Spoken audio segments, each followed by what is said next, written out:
আপনারা জানেন যে গত 4 দিনের যে আমাদের কর্মসূচি ছিল, গত 2 দিন আমরা সেই কর্মসূচি পালন করেছি। আর আগামীকাল এবং পরশুদিন অর্ধ দিবস আমাদের হরতাল ছিল। সেই হরতালকে জনস্বার্থ এবং আমাদের এখানে হিন্দু সম্প্রদায়ের বাইরে উপস্থিত আছেন, তাদের একটি আবেদন ছিল দুর্গা পূজা উৎসবের জন্য এই হরতালের তাদের কাজকর্ম করতে বা এই বাজারঘাটে তাদের এটা একটা সমস্যার কারণ হয়ে দাঁড়িয়েছে হরতাল।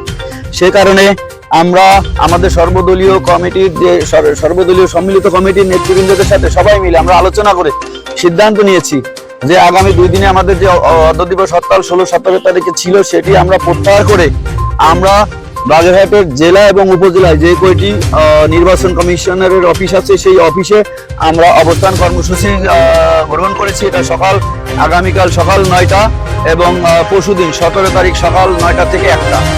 আমাদের 2 দিন হরতাল ছিল। 2 দিনেই আপনার সকাল অর্ধ দিবসের হরতাল ছিল। অর্ধ দিবস হরতালের পরিবর্তে আমরা আমাদের এই জনস্বার্থে এবং হিন্দু ভাইদের কথা, দুর্গাপূজার কথা চিন্তা করে আমাদের এই হরতালকে আমরা এখন 9টা থেকে 1টা বাগেরহাট জেলার যতগুলো আপনার নির্বাচন কমিশনারের অফিস আছে সেই অফিসে আমরা অবস্থান ধর্মঘট কর্মসূচি দিয়েছি এবং এটা আমরা কালকে স্বতঃস্ফূর্তভাবে সেটি পালন করব।